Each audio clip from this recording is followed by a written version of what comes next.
সুপ্রিয় দর্শক মণ্ডলী, অধিকার টিভির পক্ষ থেকে বরাবরের মতোই আমি প্রলয় পাল, সিনিয়র শিক্ষক, বিসিএস কনফিডেন্স, আপনাদেরকে জানাচ্ছি আন্তরিক প্রীতি ও শুভেচ্ছা।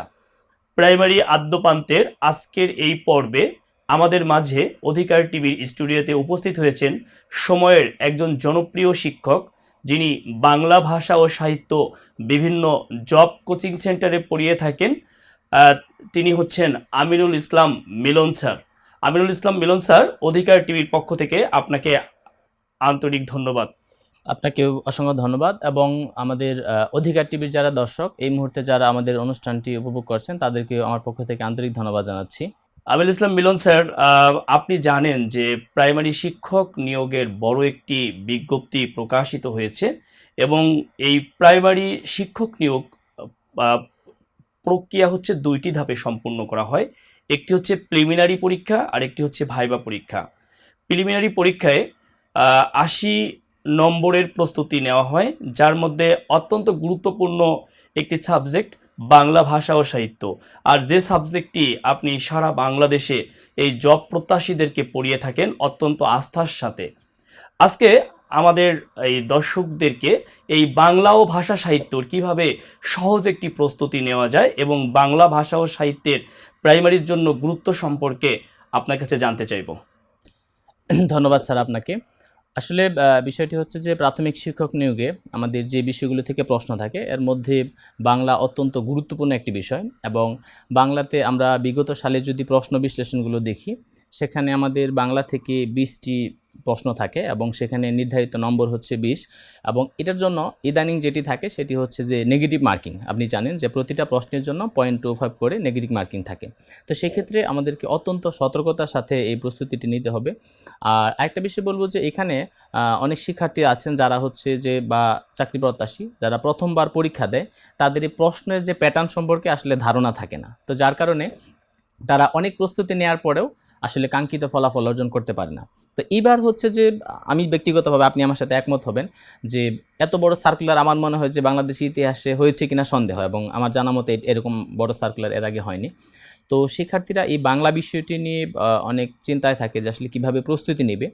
তো একটা বিষয় বলা বাহুল্য যে বাংলা বিষয়ে যে 20টি নম্বর থাকে সেখানে আমাদের ব্যাকরণ থেকে কিন্তু বেশি প্রশ্ন থাকে, অর্থাৎ এখানে ব্যাকরণ থেকে 16টি বা 17টি প্রশ্ন থাকে এবং সাহিত্য থেকে আমি দর্শক উদ্দেশ্যে যেটি বলবো যে 2টি বা 3টি প্রশ্ন থাকে সাহিত্য থেকে। তো সেক্ষেত্রে আমাদেরকে অবশ্যই এই ব্যাকরণের উপরে বেশি জোর দিতে হবে এবং সাহিত্যটা যে একেবারে পড়তে হবে না তা না, সাহিত্যের খুব গুরুত্বপূর্ণ পার্ট যেগুলো বা পয়েন্ট বা কবি সাহিত্যিক উক্তি যে ব্যাপারগুলো সেগুলো বলবেন কি আসলে সাহিত্যে যেহেতু 2-3 মার্কস স্পেসিফিক যদি আমাদের দর্শকদেরকে বলে দিতেন কিংবা জব প্রত্যাশীদেরকে বলে দিতেন তাহলে সুবিধা হতো যে এই জায়গাটুকুই শুধু পড়বে, কারণ সাহিত্য তো বিশাল মহাসাগর, এটা পড়ে শেষ করা সম্ভব নয়। এই জায়গাটা যদি একটু ক্লিয়ার করতেন তাহলে সুবিধা হতো। তো সাহিত্যের বিষয়টা যদি একটু প্রথমে আসি, এখানে আমাদের 3 থেকে 4টি প্রশ্ন থাকে সাহিত্য থেকে। তো সাহিত্যের মধ্যে আমাদের সাহিত্যটাকে আমরা আসলে 4টা ক্যাটাগরি করব যে এই জায়গাগুলো থেকে প্রশ্ন আসবেই। যেমন হচ্ছে আমাদের সাহিত্যের যে প্রাচীন যুগ এবং মধ্যযুগ, এই জায়গাটি থেকে 1টি বা 2টো প্রশ্ন থাকতে পারে। তো নর্মালি আমাদের প্রাচীন যুগের যে চর্যাপদ সেখান থেকে এবং মধ্যযুগের যে শ্রীকৃষ্ণ কীর্তন, মঙ্গল কাব্য অথবা মধ্যযুগের যে বিখ্যাত উক্তি, এই সকল জায়গা থেকে নর্মালি একটি প্রশ্ন থাকে। আরেকটা হচ্ছে আপনি লক্ষ্য করবেন যে এটা হচ্ছে সাধারণ জ্ঞানের ক্ষেত্রে বা সাহিত্যের ক্ষেত্রেও কোনো কবি সাহিত্যিক যদি মারা যায় তো তাদের সম্পর্কে কিন্তু একটা প্রশ্ন থাকে। আপনি জানেন যে হুমায়ুন আহমেদ স্যার যখন মারা গেলেন তার পরবর্তী পরীক্ষাতে প্রশ্ন ছিল। সৈয়দ শামসুল হক স্যার যখন মারা গেলেন 2016 সালে 27 সেপ্টেম্বর, ওনার সম্পর্কে প্রশ্ন ছিল। এবার আল মাহমুদ উনি মারা গেছেন 2019 সালে এবং আমাদের আনিসুজ্জামান স্যার মারা গেলেন এই 2020 সালে, আপনি জানেন। তো এখান থেকে কিন্তু একটা প্রশ্ন থাকবে। তাহলে প্রাচীন যুগ, মধ্যযুগ থেকে, এবং আমরা বলতে পারি আমি একটু ইন্টারাপ্ট করি, প্রাইমারি সহ বিভিন্ন পরীক্ষায় দেখি, যে কোনো পরীক্ষায় রবীন্দ্রনাথ ঠাকুর এবং কাজী নজরুল ইসলাম থেকে প্রশ্ন আসে, কিন্তু সবাই আমার সাথে একমত হবেন যে এই রবীন্দ্রনাথ ঠাকুর আর কাজী নজরুল ইসলামের যে সাহিত্যকর্ম, এটা মনে রাখাটা একটু কঠিন ব্যাপার। এই সম্পর্কে যদি একটু বলতেন। আচ্ছা, এখানে যে বিষয়টি সেটি হচ্ছে যে আমি যেটা বলছিলাম যে প্রাচীন যুগ, মধ্যযুগ, এটার পাশাপাশি যে সদ্য প্রয়াত যে কবি সাহিত্যিক সেখান থেকে প্রশ্ন থাকে। আর সাহিত্যের আরেকটা ব্যাপার হচ্ছে যে প্রধান প্রধান কবি সাহিত্যিক, যেটা যেমন আপনি বলেন রবীন্দ্রনাথ ঠাকুর, তারপর হচ্ছে কাজী নজরুল ইসলাম, মাইকেল মধুসূদন দত্ত, জীবনানন্দ দাশ, তারপরে হচ্ছে জসিমউদ্দিন, সুফিয়া কামাল, মানে একেবারে যারা প্রধান প্রধান কবি সাহিত্যিক, এগুলো থেকে প্রশ্ন থাকে সবসময়। এবং এই বিষয়গুলো প্রথমে আমি যেটা মনে করি যে এটা একটু বেসিক থেকে প্রস্তুতি নিতে হবে, যে মৌলিক একটা ধারণা। আর একটা বিষয় হচ্ছে যে এটার পাশাপাশি আমরা অবশ্যই কিছু টেকনিক ফলো করব, যে যেভাবে বিষয়গুলো মনে রাখা যায়। তো আমি দর্শকদের উদ্দেশ্যে বলবো যে আপনারা এই বিষয়গুলো একটু বেসিক থেকে এবং টেকনিক থেকে, কারণ শুধু শর্ট টেকনিক পড়ে আপনি চাকরি পাবেন এমনটি ভাবা উচিত হবে না। কারণ এবার যেহেতু এই চাকরিটির হচ্ছে গ্রেড আগের চাইতে উন্নীত হয়েছে, এবং এই পরীক্ষার প্রশ্নটা আমি মনে করি যে বিসিএস এর মতো হবে। আর আরেকটা বিষয়, যে আপনারা এটাও জানেন যে ইতিপূর্বে যে পরীক্ষাগুলো হয়েছে সেখানেও কিন্তু এমন কিছু প্রশ্নই ছিল বিভিন্ন জেলার, যেটার প্রশ্ন কিন্তু বিসিএস এর চাইতে স্ট্যান্ডার্ড ছিল। সুতরাং এটি বিষয়টি একেবারে মানে সহজ করে দেখার আসলে কোনো সুযোগ নেই। আমি যারা চাকরি প্রত্যাশী তাদের উদ্দেশ্যে বলবো যে বিষয়টি অবশ্যই খুব গুরুত্বপূর্ণ, এবং এবার অনেক বেশি কম্পিটিশন হবে সেখানে। তারপরেও স্যার, এই যে 3-4 মার্কসের জন্য আপনি কি কোনো সাজেশন দিবেন যে স্পেশালি এই সাহিত্যিকদেরকে পড়লে এখান থেকে প্রশ্ন কমন পাওয়া সম্ভব? আচ্ছা, তো আমি হচ্ছে যে নর্মালি যেটা বলি যে আমাদের সাহিত্যিকদের মধ্যে যদি প্রধান প্রধান বলি, সেখানে আমাদের রবীন্দ্রনাথ ঠাকুর থেকে প্রশ্ন থাকেই ঘুরে ফিরে, কারণ উনি আমাদের নোবেলজয়ী কবি। নজরুল হচ্ছে আমাদের জাতীয় কবি, বিদ্রোহী কবি, এখান থেকে প্রশ্ন থাকবে। জসিমউদ্দিন আমাদের পল্লী কবি, প্রশ্ন থাকবে। আমাদের হচ্ছে জীবনানন্দ দাশ আমাদের উপসী বাংলার কবি, প্রশ্ন থাকে ওনার থেকে। আর বঙ্কিমচন্দ্রকে তো আমরা বলি সাহিত্য সম্রাট, সেখান থেকে থাকে। এবং আপনি দেখবেন যে বিসিএস এর ক্ষেত্রে 35, 36, 37 বঙ্কিম থেকে প্রশ্ন ছিল। আপনি প্রাথমিক শিক্ষক নিয়োগ দেখেন 2016, 17, 18, মোটামুটি সব জেলাগুলোতে কিন্তু এদের সম্পর্কে প্রশ্ন ছিল। আর আপনি টেকনিকের যে ব্যাপারটি বললেন, যে আসলে আমরা যখন ক্লাসে পড়াই বিষয়গুলো, এই বিষয়গুলো আমরা খুব চমৎকারভাবে পড়ানোর চেষ্টা করি। তো এখানে তো আসলে অত সময় সুযোগ নাই, কিন্তু তারপরে আমি যদি বলি, যেমন ধরেন প্রশ্ন আসে যে নিচের কোনটি বঙ্কিমের উপন্যাস, এরকম আসতেই পারে, কারণ ওনার 14টি উপন্যাস। এবং এই বিষয়গুলো যদি আমরা একটু রিলেট করে মনে রাখি, আপনি যেটা বললেন, ধরেন যে বঙ্কিমের সব কিছু দেখবেন লাস্টের দিকে 4 আছে, কীরকম? বঙ্কিমের গ্রন্থ সংখ্যা কত? 34, লাস্টে 4। বঙ্কিমের হচ্ছে যে আমরা যদি বলি যে বঙ্কিম জন্মগ্রহণ করছে কোথায়? 24 পরগনা কাঁঠালপাড়া গ্রামে, তার মানে এটা 24। আমরা যদি বলি বঙ্কিমের উপন্যাস কতটি? বঙ্কিমচন্দ্র চট্টোপাধ্যায়ের উপন্যাস হচ্ছে 14টি, লাস্টে 4 আছে। আবার আমরা যদি বলি যে বঙ্কিমের যে জন্ম, তো সেই ব্যাপারটিও একটু খেয়াল করেন। জাস্ট ওয়াও স্যার, হ্যাঁ, মানে আসলেই বা এই যে এটি জন্ম মৃত্যুর, সেখানে দেখেন জি, জন্ম মৃত্যুর ক্ষেত্রে ওখানে 1938, 1894, সেখানে কিন্তু লাস্টে 4 আছে। মানে আমরা ক্লাসে মজা করে বলি কি, যে বঙ্কিমচন্দ্র গাছ থেকে 24টি কাঁঠাল পারে। বলে কি স্যার, এটা কেন বললেন? আমি বললাম যে দেখেন, বঙ্কিমচন্দ্র জন্মগ্রহণ করে 24 পরগনার কাঁঠালপাড়া গ্রামে। অর্থাৎ এইভাবে পড়লে যেটা হয়, পড়াটা কিন্তু খুব আনন্দের সাথে হচ্ছে। তো জি স্যার। আমি যেটা বলবো, যে স্টুডেন্টরা যখন বা শিক্ষার্থীরা যখন এটা পড়বে, মানে এই পড়াটাকে যারা তারা এনজয় করে, এই ব্যাপারটা রাইট। লক্ষণীয়। কিন্তু আমার যেটা মনে হয় যে আমাদের দেশে যারা পড়াশোনা করে, এই পড়াশোনাটাকে তারা খুব বোরিং মনে করে, যে না এটা পড়তে হবে, মুখস্থ করতে হবে, মানে এরকম একটা স্যার বিষয়। বোরিংই তো। মানে এখন অনার্স এই মাস্টার্স কমপ্লিট করার পর আবার চাকুরির জন্য প্রস্তুতি হ্যাঁ, নেওয়া, একটা টাইম স্পেন্ড করা, তাও ভিন্ন ধরনের সাবজেক্ট, যে সাবজেক্টে অনার্স মাস্টার্স করেছে ঠিক তার সঙ্গে অনেকেরই মিল নেই, তো একটু বোরিং তো লাগবেই। তো আপনারা যারা পড়ান একটু এনজয় করে বা একটু টেকনিক দিয়ে পড়ান, আসলে আমাদের এই প্রোগ্রামটি করার উদ্দেশ্যই হচ্ছে আমাদের এই শিক্ষার্থীদেরকে এই বিষয়টি অবগত করা। স্যার, আমি একটু অন্য ধরনের প্রশ্ন করব আপনাকে, একটু ইন্টারাপ্ট করব। আমরা হচ্ছে সেই জাতি, যারা একমাত্র জাতি যারা ভাষার জন্য জীবন দিয়েছে, সেই বাংলা ভাষার জন্য জীবন দিয়েছে, কিন্তু সেই বাংলা ভাষাই আমাদের কাছে এত কঠিন কেন লাগে? এই বাংলা ভাষা ও সাহিত্য 20 মার্কস, এটা কি না পড়লে হতো না? এমনিই কি পারবো না, নাকি পড়তে হবে? কেন পড়তে হবে, কেন পারবো না আমরা? স্যার, আমি জানতে চাইবো আপনার কাছে। এখানে আমি একটু বলি, সেটা হচ্ছে যে আমরা কিন্তু ক্লাস 1 থেকে বাংলা পড়ি। যেমন আপনি পড়ে থাকবেন যে ছোটোবেলায় আমরা যখন পড়েছি, তখন হচ্ছে আমাদের বইয়ের নাম ছিল আমার বাংলা বই। তো আমার বাংলা বই এখনও কিন্তু ওই বইটাই আছে, যে আমার বাংলা বই। তো আলটিমেটলি এই ক্লাস 1 থেকে আমাদের বাংলা পড়াটা শুরু হয়, কিন্তু বাংলার যে বেসিক, এটা আমাদের খুবই দুর্বল থাকে। আপনি আমি যেটা বলবো, যে আমাদের কোর্স কারিকুলামে আসলে বাংলা বিষয়টি যদিও আছে, কিন্তু সেইভাবে আমরা গুরুত্ব দিই না, যেহেতু মাতৃভাষা বাংলা। কিন্তু চাকরি পরীক্ষায় যখন এই সকল জায়গা থেকে প্রশ্ন আসে, তখন শিক্ষার্থীরা আলটিমেটলি এই বাংলাতে কিন্তু কাঙ্ক্ষিত যে তার লক্ষ্য, এটা পূরণ করতে পারে না। এজন্য আমি তাদেরকে যেটা বলবো, যে এই বাংলা বিষয়টাকে আসলে খুব মানে এনজয় করে পড়তে হবে। এমন না যে চাকরি পেতে হবে এই জন্য আমি পড়তেছি, বিষয়টা এমন না। যেমন হচ্ছে যে আমি আপনাকে যেটা একটু আগে বললাম, আমরা ক্লাসে যেভাবে মজা করে পড়াই, যেমন আপনি এখন যদি আমি দর্শকদের উদ্দেশ্যে বলি যে আপনারা একটু বলেন তো বঙ্কিমচন্দ্রের যে 14টা উপন্যাস, সেটা একটু বলেন। অনেকেই বলবে যে হ্যাঁ স্যার, এটা তো পারি না, বা এই মুহূর্তে সবগুলো মনে নেই এরকম। কিন্তু আমরা যখন ক্লাসে এটা পড়াই, আমরা কিন্তু খুব চমৎকারভাবে এটা পড়ে। যেমন ধরেন আমরা একটু মজা করে পড়াই কীভাবে, যে ধরেন একটা গল্প বলবো, একটা গল্প বলা শেষ মানে আমাদের বঙ্কিমচন্দ্রের, হ্যাঁ এখন গল্পটা এরকম, যেমন ধরেন আমরা যদি বলি যে মৃণালিনী দেবী চৌধুরানীর কপাল খারাপ, এখন আপনি বলবেন যে কি, কার কপাল খারাপ? আমি বলবো মৃণালিনী দেবী চৌধুরানীর কপাল খারাপ, অর্থাৎ মৃণালিনী দেবী চৌধুরানী এবং কপালকুণ্ডলা এই তিনটাই কিন্তু বঙ্কিমের উপন্যাস। তো আপনি বলেন স্যার তাহলে কেন কপাল খারাপ? কপাল খারাপ কারণ হচ্ছে, কারণ সীতারাম এবং চন্দ্রশেখর এই দুজন রজনীতে ফার্মগেটের ইন্দিরা রোডে, তাহলে দেখেন সীতারাম, চন্দ্রশেখর, রজনী, তারপরে ইন্দিরা, আনন্দমঠ, দুর্গে, তাহলে আনন্দমঠ এবং দুর্গেশ নন্দিনী, তো কাকে হত্যা করছে? রাজ সিংহকে হত্যা করছে। এখন এই যে হত্যা করছে, ঘটনার স্থানটা কোথায়? বৃক্ষের নিচে। আপনি দেখবেন যে ইতিহাসের অনেকগুলো স্থানই কিন্তু গাছের নিচে এরকম ঘটছে। আপনি দেখেন পলাশীর আম্রকাননে, অথবা বাংলাদেশের প্রথম সংবিধান কোথায়? মেহেরপুরে বৈদ্যনাথ তলার ভবের পার আমবাগানে, এরকম। তাহলে এই যে হত্যাকাণ্ডের ঘটনা ঘটছে কোথায়? বৃক্ষের নিচে। তাহলে বৃক্ষ কার উপন্যাস? বঙ্কিমের উপন্যাস। এখন ঘটনা ঘটছে নিশ্চয়ই, তাহলে সাক্ষী লাগবে। একজন সাক্ষী তো হবে না, সাক্ষী দুর্বল হবে, সাক্ষী লাগবে দুইজন। তাহলে কে কে সাক্ষী? সাক্ষী হচ্ছে যোগলাঙ্গরী এবং রাধারানী। আমি কিন্তু আপনাকে আলটিমেটলি পড়াচ্ছি না, বিষয়টা হচ্ছে কি, এই যে একটা গল্প বললাম, তাহলে এই 14টা কার উপন্যাস? বঙ্কিমের, একটা কিন্তু বাদ যায় নাই। তো এখন যদি এভাবে যদি দর্শক যারা আজকে প্রাইমারিতে পরীক্ষা দিবে, ওনারা যদি এইভাবে চিন্তা করে যে হ্যাঁ তাহলে কার কপাল খারাপ? মৃণালিনী দেবী চৌধুরানীর কপাল খারাপ। এখন প্রশ্ন যাবে কেন কপাল খারাপ? কারণ সীতারাম এবং চন্দ্রশেখর রজনীতে, এখন রজনীতে কি করছে? ফার্মগেটের ইন্দিরা রোডে, তাহলে ইন্দিরা রোড, ইন্দিরা, তাহলে এই যে কোথায় কাজটা করছে? তাহলে ইন্দিরা রোডে আনন্দমঠ দুর্গে রাজ সিংহকে হত্যা করেছে। তাহলে আনন্দমঠ, দুর্গেশ নন্দিনী, রাজ সিংহ। তাহলে এই যে হত্যাটা করলো, ঘটনার কারণটা কি? ঘটনার কারণটা হচ্ছে কৃষ্ণকান্তের উইল। এখন এই যে ঘটনার কারণটা কৃষ্ণকান্তের উইল, তাহলে ঘটনাটা ঘটছে কোথায়? ঘটনা ঘটছে হচ্ছে বৃক্ষের নিচে। তাহলে বৃক্ষ কার উপন্যাস? বঙ্কিমের। এখন ঘটনাটা যে ঘটছে নিশ্চয় সাক্ষী আছে, তাহলে সাক্ষী কজন? সাক্ষী হচ্ছে দুইজন। কে কে? একজন হচ্ছে যুগলাঙ্গরী, একজন হচ্ছে রাধারানী। তো আপনি এই যে বিষয়টাকে এত এনজয় করতেছেন, আপনি যখন পরীক্ষার হলে একটা স্টুডেন্ট যাচ্ছে, একজন শিক্ষার্থী যাচ্ছে, তখন কিন্তু সে এটা যখন পড়তেছে তখন অবশ্যই মনে পড়বে হ্যাঁ স্যার তো এটা বলছিল, তাহলে কপাল খারাপ তার মানে কপালকুণ্ডলা। এবং আপনি জানেন যে কপালকুণ্ডলা কিন্তু বাংলা সাহিত্যের প্রথম সার্থক রোমান্টিক, এবং দুর্গেশ নন্দিনী হচ্ছে বাংলা সাহিত্যের প্রথম সার্থক উপন্যাস। অর্থাৎ এই বিষয়গুলো যখন হ্যাঁ এগুলি আসে, এবং আমি এটা নিয়ে আমি অনেক গবেষণা করছি যে প্রাইমারিতে কোন কোন টপিক থেকে প্রশ্ন আসে এই বিষয়গুলো। তো আমরা দেখি যে এই কবি সাহিত্যগুলো থেকে সবসময় প্রশ্ন আসে।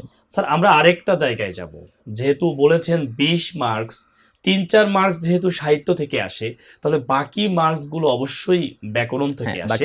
তো কোন কোন অধ্যায়গুলো বা ব্যাকরণের কোন কোন অংশগুলো শিক্ষার্থীরা দেখবে, পড়বে, বা কোন বই থেকে পড়বে, যদি একটু বলতেন, ধারণা দিতেন। আচ্ছা, বা কিভাবে প্রস্তুতি নেবে? এখন একটা বিষয় হচ্ছে যে যিনি শিক্ষক হচ্ছেন উনি কিন্তু প্রাথমিক সহকারী শিক্ষক হবেন। তো আমাদের এই ব্যাপারটা বুঝতে হবে যে এখানে আসলে কোশ্চেন প্যাটার্ন যেটা হয়, এটা মোটামুটি বলতে গেলে যে আমাদের নবম দশম শ্রেণীর যেটা বোর্ড ব্যাকরণ শহীদ মনির চৌধুরী স্যারের লেখা, এইখান থেকে প্রশ্ন হয়। কিন্তু আমাদেরকে যে কাজটি করতে হবে যে এই বইটি একটু বুঝে পড়তে হবে, কারণ এই ভাষার যে বইয়ের সেটা একটু কঠিন বা দুর্বোধ্য।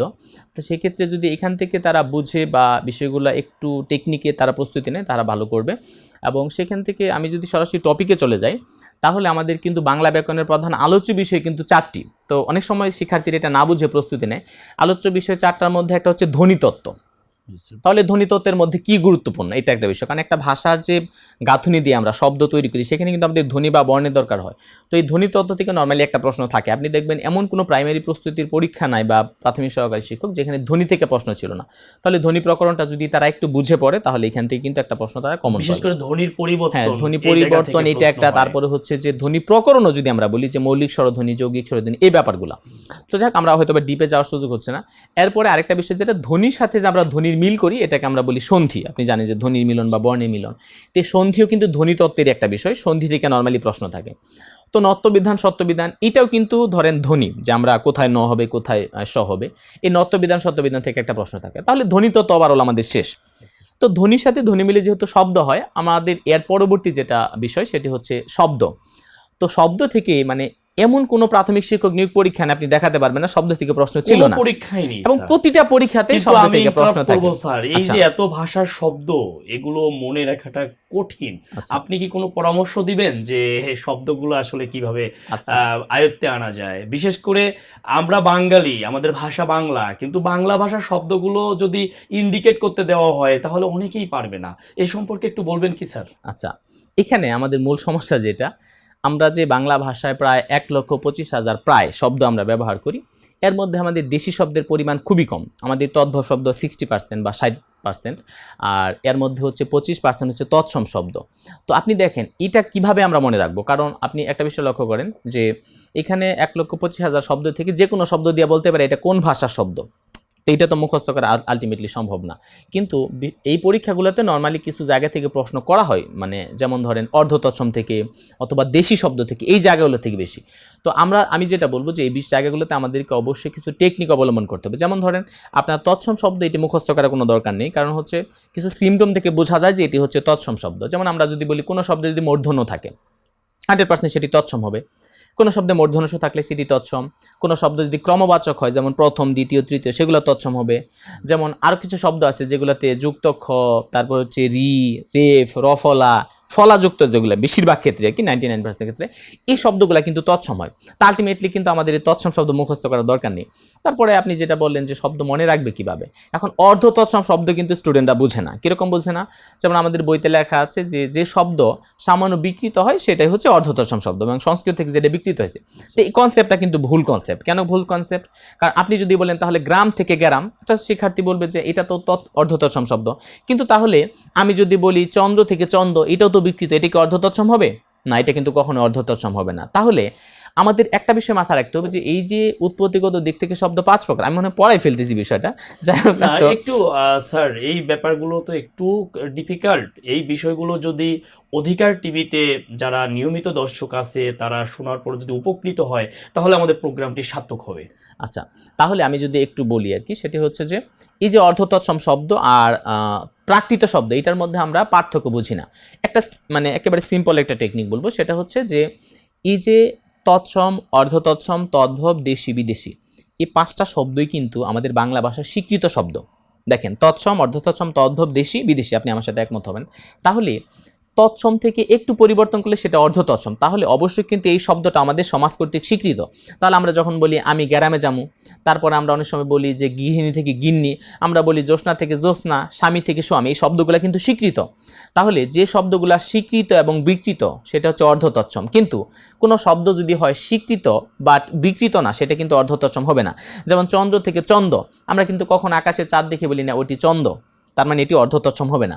আমি যদি হস্ত থেকে হন্ত বলি, এটি কিন্তু অর্ধ তৎসম হবে না। কেন? কারণ হন্ত শব্দটি কিন্তু আমরা আমাদের সমাজে ব্যবহার করি না। তাহলে আমি যেটা বলতে চাই যে প্রাকৃত শব্দ মানে হচ্ছে যে শব্দগুলো তৎসম থেকে সামান্য বিকৃত এবং আমাদের সমাজে স্বীকৃত। আর অর্ধ তৎসম মানে হচ্ছে, মানে প্রাকৃত শব্দ মানে স্বীকৃত না, আর অর্ধ তৎসম মানে হচ্ছে যেটা বিকৃত প্লাস স্বীকৃত। তো এই একটা বিষয়। আর তদ্ভব শব্দটা আমি আরেকটা মজার বিষয় বলি, যেমন তৎসম, অর্ধতৎসম, তদ্ভব, তো নর্মালি হচ্ছে এটা তৃতীয় প্রকার। তাহলে আমি আরও সহজ করে বলি যে কোনো একটা শব্দ যদি 3 ধাপ নেওয়া যায়, সেই তৃতীয় ধাপটাই হচ্ছে তদ্ভব। খেয়াল করেন, চন্দ্র, চন্দ্র, চাঁদ 3 ধাপ নেওয়া যাচ্ছে, কিন্তু হস্ত, হন্ত, হাত 3 ধাপ নেওয়া যাচ্ছে, বধূ, বহু, বউ 3 ধাপ নেওয়া যাচ্ছে। কিন্তু আপনি দেখেন স্বামী থেকে স্বামী, এটা কিন্তু আপনি 3 ধাপ নিতে পারবেন না। সুতরাং এটাকে কিন্তু অর্ধতৎসম বলা যাবে না। তো এখন আমরা যখন ক্লাসে এই বিষয়গুলো পড়াই, আমরা খুব চমৎকারভাবে পড়ানোর চেষ্টা করি। যেমন আমি মজা করে এরকম বলি, গ্রামের গিন্নি জ্যোৎস্না, তার পরাণের স্বামী সূর্যের সেরাত দিয়ে গ্রামবাসীকে নেমন্তন্ন করলো, এগুলো কী শব্দ? অর্ধতৎসম শব্দ। এবং এটি কিন্তু কোনো বই থেকে আমি কপি পেস্ট করতেছি না, কারণ আমার জানা মতে 2020 সাল পর্যন্ত বাজারে কোনো বইতে এটা নাই। তাহলে এই যে একটা মজার একটা টেকনিক, যে একটা লাইন বললে সে কিন্তু অর্ধতৎসম গুরুত্বপূর্ণ শব্দ মুখস্থ হয়ে যাচ্ছে, যে গ্রামের গিন্নি জ্যোৎস্না, তার পরাণের স্বামী সূর্যের সেরাত দিয়ে গ্রামবাসীকে নেমন্তন্ন করলো। এই বিকৃত শব্দ চমৎকার। আচ্ছা, তো এখন স্যার আমরা আরেকটা জায়গায় একটু যেতে চাই, সেটি হচ্ছে খুবই গুরুত্বপূর্ণ, সেখান থেকে সব পরীক্ষায় প্রশ্ন থাকে, সেটি হচ্ছে সমাস। আর একটা প্রচলিত কথা আছে যেটি হচ্ছে বলে সমাস শিখতে লাগে 9 মাস। 6 মাস বা 9 মাস। আপনি কি এই সম্পর্কে কিছু বলবেন? যে বিশেষ করে কিছু কিছু জায়গা আছে, যেমন শিক্ষার্থীরা কোনটা উপমান, কোনটা উপমিত, কোনটা রূপক, এটা ধরতে তাদের খুব মানে পরীক্ষায় খুব গন্ডগোল বেঁধে যায়। এই সম্পর্কে যদি ছোট্ট একটু টিপস দিতেন তাহলে সবাই উপকৃত হতো। আচ্ছা, আপনার প্রশ্নটি খুবই সুন্দর, এবং এটা কিন্তু শব্দ গঠনের মধ্যে আপনি আছেন, কারণ শব্দ গঠনের একটা উপায় হচ্ছে সমাস। আমরা কি করি? আমরা বাংলা ভাষা শব্দ ভাণ্ডার বৃদ্ধি করার জন্য, মৌলিক শব্দ কিন্তু আমাদের খুবই কম, আপনি জানেন, এই জন্য আমরা শব্দকে সাধিত করি। তো এখানে আমরা একাধিক পদ এক পদে পরিণত করি, এভাবে আমরা সমাস সাধিত শব্দ গঠন করি। তো একটা ব্যাপার হচ্ছে যে আমাদের যারা চাকরি প্রত্যাশী তাদের একটি বিষয় মাথায় রাখতে হবে যে পরীক্ষায় কিন্তু কখনোই বলবে না নিচের কোনটি উপমান কর্মধারয়, নিচের কোনটি উপমিত কর্মধারয়, নিচের কোনটি রূপক কর্মধারয়। তাহলে আমার কথা হচ্ছে আমি সংজ্ঞা কেন মুখস্থ করব? পরীক্ষা প্রশ্ন করবে নিচের কোনটি উপমান কর্মধারয় সমাস, নিচের কোনটি উপমিত কর্মধারয় সমাস, অথবা নিচের কোনটি রূপক কর্মধারয় সমাস। অর্থাৎ আমাদের যারা পরীক্ষা দিবে, যারা চাকরি প্রত্যাশী, তো ওনাদের এই ব্যাপারটি বেসিক জানতে হবে যে আসলে কোনটা কোন সমাস এবং এটা খুব দ্রুত কিভাবে আনসার করা যায়। হয়তোবা পরীক্ষার যে প্রশ্নটা ওইটা বাসায় দিলে একটা স্টুডেন্ট 80-র মধ্যে 70 পাবে সেটা, কিন্তু পরীক্ষার হলে বসে কিন্তু পরীক্ষা দেওয়াটা অনেক কঠিন একটি কাজ। তো এখন এই যে বিষয়টা আমরা কিন্তু এই বিষয়গুলো খুব চমৎকারভাবে মনে রাখতে পারি। যেমন আমি আমার অভিজ্ঞতা থেকে যদি বলি, আমি কোনো সংজ্ঞাতে যাচ্ছি না যে প্রত্যক্ষের সাথে পরোক্ষর তুলনা, পরোক্ষের সাথে পার্থক্যের তুলনা, উপমানের সাথে অভেদ কল্পনা করে তুলনা, এই ব্যাপারগুলোতে আমি যাচ্ছি না। আপনি নাম দেখে পরীক্ষা হলে এটা আনসার করা সম্ভব। আমাদের দর্শকরা যদি নাম দেখে আনসার করা সম্ভব। যেমন ধরেন বললো কোনটি উপমান কর্মধারয়, উপমান, এখানে একটি মান কথাটি আছে, তো তার মানে হচ্ছে আমরা একটু মজা করে বলি যে যাদের মান সম্মান থাকে তারা একটু সত্য তুলনা দেয় বা সত্য কথা বলে। আপনি দেখেন মান সম্মান যাদের থাকে তারা একটু সত্য কথা বলে, তাহলে উপমান মানে হচ্ছে একটা সত্য তুলনা। তাহলে আমি যদি বলি রক্ত লাল, তো আলটিমেটলি রক্ত দেখতে কেমন আপনি বলেন লাল, তার মানে অবশ্যই এটি উপমান কর্মধারয়। হ্যাঁ, এখন যদি আমরা বলি কাজল কালো, দেখেন কাজল দেখতে কেমন হয়, কালো, সত্য কথা, তার মানে উপমান কর্মধারয়। ভ্রমর কৃষ্ণ, ভ্রমর কেমন হয়, কালো হয়, উপমান কর্মধারয়। এখন আমরা অনেক সময় তুলনা দেওয়ার সময় অনেক সময় মিথ্যা তুলনা দিই। বিশেষ করে দেখবেন যে অনেক সময় ছেলেরা বিশেষ করে মেয়েদেরকে খুশি করার জন্য অনেক কথা বলে যে তুমি না দেখতে তোমার মুখটা না চাঁদের মতো। এই যে বললো মুখ চন্দ্রের না, আপনি দেখেন মুখ কি আসলে চাঁদের মতো হয় না। তো আবার বলে দেখো তোমার বাহুটা না লতার মতো নরম, তো আসলে কি বাহু যত নরম হবে এটা কি লতার মতো হবে? মিথ্যা তুলনা এগুলা। অনেকে বলে তোমার পা টানা পদ্ম ফুলের মতো, তার মানে চরণ কমল, কমল মানে পদ্ম, তো চরণ কমলের নেই, আলটিমেটলি কথাটা কি সত্য? এগুলা কিন্তু আলটিমেটলি ইমপ্রেস করার জন্য বলে। তাহলে আমরা কিন্তু মজা করে এটা মনে রাখতে পারি যে ছেলেরা আসলে অনেক সময় মেয়েদেরকে মানে ইমপ্রেস করার জন্য যে মিথ্যা তুলনাগুলো দেয় সেগুলো হচ্ছে উপমিত। কারণ উপমিত মরিচিকার মি মানে মিথ্যা, একটু দেখেন তাহলে উপমিত, মিত মানে কি, তার মানে মরিচিকার মি মানে মিথ্যা, তাহলে আমরা যে মিথ্যা তুলনাগুলো দিই সেটা কিন্তু উপমিত। তা এখন আপনি হয়তো বলবেন তাহলে স্যার আমরা হচ্ছে রূপক কর্মধারয় কিভাবে মনে রাখবো? এটা আরো একটি চমৎকার টেকনিক আছে, সেটি হচ্ছে যেমন আমরা বলি মন মাঝি, মন রূপ মাঝি, মন এই সব মানে এই বিষয়টা কিন্তু দেখা যায় না বা হাত দিয়ে ধরা যায় না, কিন্তু আমরা যখন বলি মাঝি, মাঝি কিন্তু দেখা যায়, হাত দিয়ে ধরা যায়। তাহলে এইখানে কিন্তু আমাদের শিক্ষার্থীরা খুব চমৎকার একটি টেকনিক মনে রাখতে পারে যে একটা অদৃশ্য বস্তুর সাথে যখন দৃশ্যমান বস্তুর তুলনা হয় তখন এটি কিন্তু রূপক কর্মধারয় সমাস। দেখেন আমাদের এই তিনটাতে কিন্তু তুলনা, তাহলে একটা হচ্ছে সত্য তুলনা, একটা হচ্ছে উপমিত মানে মিথ্যা তুলনা, আর রূপক মানে হচ্ছে একটা অদৃশ্যর সাথে দৃশ্যমানের তুলনা। খুব চমৎকারভাবে কিন্তু তারা এই কনফিউজিং বিষয়গুলো পরীক্ষা আনসার করতে পারে। সমাস এইভাবে আমরা চমৎকারভাবে মনে রাখতে পারি। আপনার কাছে আজকে শেষ প্রশ্নে যাব। আরেকটি জটিল জায়গা আছে ব্যাকরণের, আমি শিক্ষার্থীদের সাথে কথা বলে যেটা জেনেছি সেটি হচ্ছে প্রকৃতি ও প্রত্যয়। এই সম্পর্কে একটু সংক্ষিপ্ত আলোচনার মাধ্যমে আমরা যদি আগের মতো করে সহজ করে দিতেন তাহলে ভালো হতো। আচ্ছা, তো তার আগে আমি একটু বলি, সেটা হচ্ছে যে আপনি সাজেশনের ব্যাপারটা যেটা বলছিলেন, তাহলে এই যে প্রকৃতিবত্ত এখান থেকে কিন্তু প্রাইমারিতে প্রশ্ন আসে, প্রকৃতিবত্তই পড়তে হবে একটা আসে। তারপরে হচ্ছে আমাদের আরেকটা বিষয় হচ্ছে প্রকৃতিবত্তের সাথে, সেটা হচ্ছে উপসর্গ। উপসর্গ থেকে কিন্তু প্রাথমিক শিক্ষক নিয়োগে একটা প্রশ্ন সাধারণত থাকে। এরপরে আমরা শব্দ গঠন থেকে যদি বের হয়ে আমরা একটু চলে যাই পদের দিকে, পদ প্রকরণ এটা শব্দ গঠনের উপায়, তো পদ প্রকরণ থেকে একটা প্রশ্ন থাকে। তো আমরা আরেকটা বিষয় হচ্ছে যে পদের সাথে পদ মিলে হচ্ছে বাক্য হয়, তো বাক্য প্রকরণ থেকে একটা প্রশ্ন থাকে, বাক্য শুদ্ধি বা প্রয়োগ অপপ্রয়োগ থেকে একটি প্রশ্ন থাকে। এর পাশাপাশি আমাদের বানান থেকে সাধারণত একটা বা দুটো, অনেক সময় দুটো প্রশ্ন থাকে বানান থেকে, বা বানান থেকে একটি প্রশ্ন থাকে, শুদ্ধিকরণ বা বানান যেটা বলি এই জায়গাগুলো থেকে। আর এর বাইরে যদি আমরা বলি আমাদের প্রাথমিক শিক্ষক নিয়োগ, সেখানে হচ্ছে সংখ্যাবাচক শব্দ বা দ্বিরুক্ত শব্দ এই জায়গাগুলো থেকে। আরেকটা হচ্ছে কারক থেকে কিন্তু একটা প্রশ্ন থাকে, কারকও খুব গুরুত্বপূর্ণ একটি বিষয়, খুবই গুরুত্বপূর্ণ। তো এখন প্রকৃতিপত্রের যে বিষয়টা আপনি বললেন, আসলে আমাদের যে প্রচলিত বইগুলো বা নবম দশম শ্রেণীর যেটা বোর্ড ব্যাকরণ সেগুলো কিন্তু বেসিক বই, তো সেখানে কোনো টেকনিক দেওয়া নাই, তো যার কারণে স্টুডেন্টরা বা আমাদের যারা চাকরি প্রত্যাশী তারা কিন্তু খুব সহজে এটা আনসার করতে পারে না। কিন্তু আমরা যদি এখানে একটু বেসিকের সাথে যদি আমরা একটু টেকনিক অ্যাড করি, তারা কিন্তু খুব চমৎকারভাবে খুবই স্বল্প সময়ে সেটা আনসার করতে পারবে। যেমন আমি যদি আপনাকে বলি, পরীক্ষা প্রশ্ন করে এটা বলে না যে বাংলা কৃতপ্রত্যয় কাকে বলে, এটা প্রশ্ন করে না সংস্কৃত কৃতপ্রত্যয় কাকে বলে, উদাহরণ দিন। প্রশ্ন যেটি আসে একাধিকবার প্রশ্ন ছিল এরকম যে নিচের কোনটি খাঁটি বাংলা কৃতপ্রত্যয়, নিচের কোনটি সংস্কৃত কৃতপ্রত্যয়।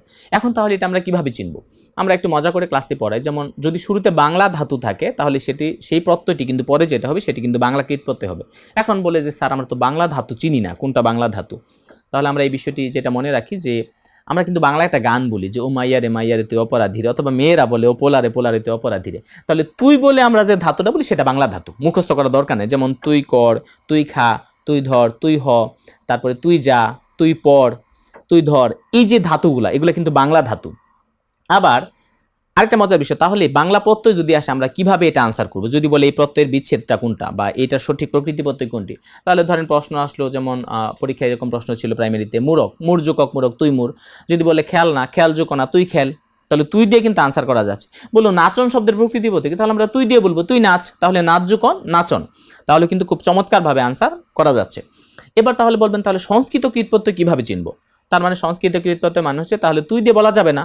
যেমন কর, এটাকে সংস্কৃত করে ফেললে তখন হবে ক্রি, তুই ক্রি, এটা কিন্তু আমরা কখনো বলি না।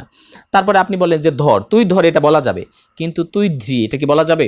কখনোই না। তাহলে সহজ কথা, যারা ফাঁকিবাজি করে চাকরি পাইতেছে তাদেরকেও বলতেছি মজা করে, যে অর্থাৎ খুব সহজে যদি আপনি আনসার করতে চান, তাহলে যেটা তুই দিয়ে বলা যায় না সেটা কিন্তু সংস্কৃত। তার মানে বাংলা ধাতু থাকলে বাংলা কৃৎপ্রত্যয়, সংস্কৃত থাকলে সংস্কৃত। এবার আসেন, প্রশ্ন আসতে পারে কোনটি তদ্ধিত প্রত্যয় বা নাম প্রত্যয়। তাহলে নামের সাথে যে প্রত্যয়টি হচ্ছে সেটি নাম প্রত্যয়। সহজ কথা, আপনি বলবেন যে আমি তো ঢাকাইয়া ছেলে, বা আপনার বাড়ি হয়তো এরকম, বললো যে হ্যাঁ আমি ঢাকাইয়া, মানে কি ঢাকা যোগ ইয়া ঢাকায়, অথবা আমরা যে বলি ঢাক জোকা, মানে এরকম যে বলি ঢাকা জোকায় ঢাকাই, তাহলে এই যে ঢাকা একটা নাম, এটার সাথে যে আই প্রত্যয়টা যুক্ত হচ্ছে এটা কিন্তু নাম প্রত্যয়। তার মানে কিন্তু প্রকৃতি প্রত্যয় খুব চমৎকারভাবে আনসার খুবই করা যায়। আসলে মানে ইজি বিষয়। আমার কাছে মনে হয় যে এরকম টেকনিকগুলো দেখার পাশাপাশি একটু প্র্যাকটিস করা হ্যাঁ উচিত, হ্যাঁ বিভিন্ন অবশ্যই, হ্যাঁ। উদাহরণগুলো প্র্যাকটিস করা উচিত। দর্শক, আমাদের এই পর্বে বাংলা ভাষা ও সাহিত্য নিয়ে অত্যন্ত গুরুত্বপূর্ণ আলোচনায় ছিলেন সময়ের জনপ্রিয় একজন ক্যারিয়ার কনসালটেন্ট জনাব আমিনুল ইসলাম মিলন স্যার। আমিনুল ইসলাম মিলন স্যারকে অত্যন্ত ধন্যবাদ জানাচ্ছি আমাদের এই স্টুডিওতে আসার জন্য। ধন্যবাদ স্যার আপনাকে, এবং ধন্যবাদ অধিকার টিভি সহ আমাদের অধিকার টিভির যে দর্শক শ্রোতা যারা আমাদের অনুষ্ঠানটি উপভোগ করলেন, সবাইকে আমার পক্ষ থেকে আন্তরিক ধন্যবাদ। সবার জন্য শুভকামনা থাকবে। আপনারাই আগামী দিনের প্রাথমিক সহকারী শিক্ষক হয়ে এই জাতির জন্য, অর্থাৎ শিক্ষককে বলা হয় মানুষ গড়া কারিগর, আপনারা সেই দায়িত্বটি পালন করবেন। সবার প্রতি আমার সেই অনুরোধ থাকবে। সবাইকে ধন্যবাদ। দর্শক, আগামী পর্বে আবার আসবো অন্য কোনো বিষয় ভিত্তিক আলোচনা নিয়ে। থাকবেন আমাদের সঙ্গে আরেকজন দক্ষ ক্যারিয়ার কনসালটেন্ট। সেই প্রোগ্রামটি দেখার আমন্ত্রণ জানিয়ে আজকে আমি প্রলয় পাল, সিনিয়র শিক্ষক, বিসিএস কনফিডেন্স, আপনাদের মাঝ থেকে বিদায় নিচ্ছি। সবাই ভালো থাকবেন, অধিকার টিভির সঙ্গেই থাকবেন।